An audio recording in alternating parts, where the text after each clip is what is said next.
Hello everyone, welcome to Sanmarga classes. ದಹನ ಮತ್ತು ಜ್ವಾಲೆ ಪಾಠದ 21ನೇ ಪ್ರಶ್ನೆ.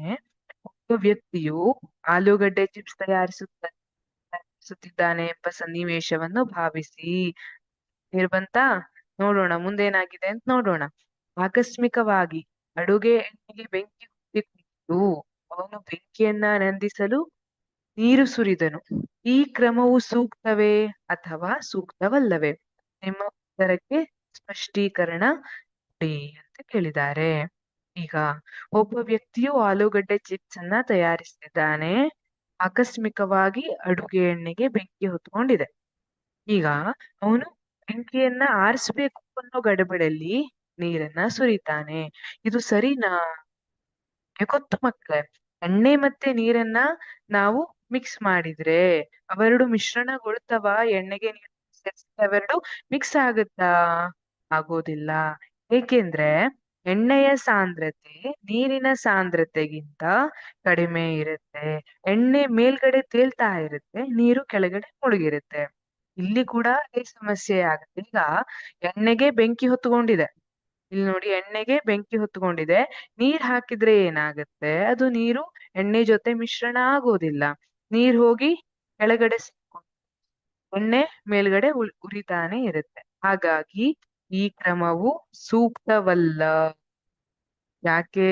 ಏಕೆಂದರೆ ನೀರು ಎಣ್ಣೆಗಿಂತ ಭಾರವಾಗಿರುವುದರಿಂದ ಅದು ಎಣ್ಣೆಯ ಕೆಳಗೆ ಮುಳುಗುತ್ತದೆ ಮತ್ತು ಎಣ್ಣೆಯು ಮೇಲೆ ಉರಿಯುತ್ತಲೇ ಇರುತ್ತದೆ.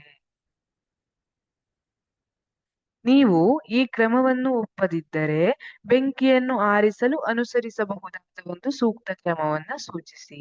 ಹಾಗಿದ್ರೆ ನಾನು ನೀರನ್ನ ಹಾಕಬಾರದು ಅಂತ ಇದ್ರೆ ನಾನು ಅದಕ್ಕೆ ಒಂದು ಸೂಕ್ತವಾದ ಕ್ರಮವನ್ನ, ಹೇಗೆ ನಾನು ಆ ಬೆಂಕಿಯನ್ನ ಆರಿಸಬಹುದು ಸೂಕ್ತವಾದ ಕ್ರಮವನ್ನ ಹೇಳಬೇಕು ಅಂತ ಕೇಳ್ತಿದ್ದಾರೆ. ಯಾವ್ದಿರಬಹುದು? ಒಲೆಯ ಬೆಂಕಿಯನ್ನ ಆರಿಸಿ ಮುಚ್ಚಳವನ್ನು ಮುಚ್ಚುವುದು. ತಕ್ಷಣವೇ ಏನ್ ಮಾಡ್ಬೇಕು? ಒಲೆಯ ಬೆಂಕಿಯನ್ನ ಆರಿಸ್ಬೇಕು.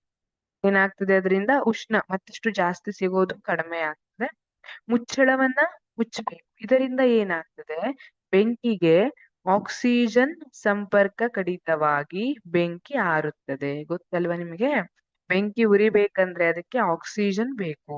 ಹಾಗಾಗಿ ಆಕ್ಸಿಜನ್ ಸಂಪರ್ಕ ಕಡಿತವಾಗುವುದರಿಂದ ಬೆಂಕಿ ಆರುತ್ತದೆ. ಅಥವಾ ಇನ್ನು ಬೆಂಕಿ ಹೆಚ್ಚಾಗಿ ಹೊತ್ಕೊಂಡಿದೆ ಅನ್ನುವಂತಹ ಸಂದರ್ಭದಲ್ಲಿ ತಕ್ಷಣವೇ ಆರಿಸಬೇಕು ಅಂತ ಇದೆ, ಹತ್ತಿರದಲ್ಲಿ ಮಣ್ಣು ಅಥವಾ ಮರಳು ಅವೈಲೇಬಲ್ ಇದ್ರೆ ತಕ್ಷಣವೇ ತಗೊಬಂದು ಹಾಕಬಹುದು.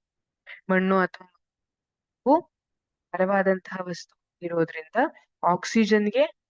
ಆಕ್ಸಿಜನ್ನ ಸಂಪರ್ಕವನ್ನ ಕಡಿತ ಮಾಡ್ತವೆ. ಆದ್ದರಿಂದ ಬೆಂಕಿ ಆರಿ ಹೋಗ್ತದೆ. ಈ ರೀತಿಯಾದಂತಹ ಕ್ರಮಗಳನ್ನ ನಾವು ಅನುಸರಿಸಬಹುದು. Thank you.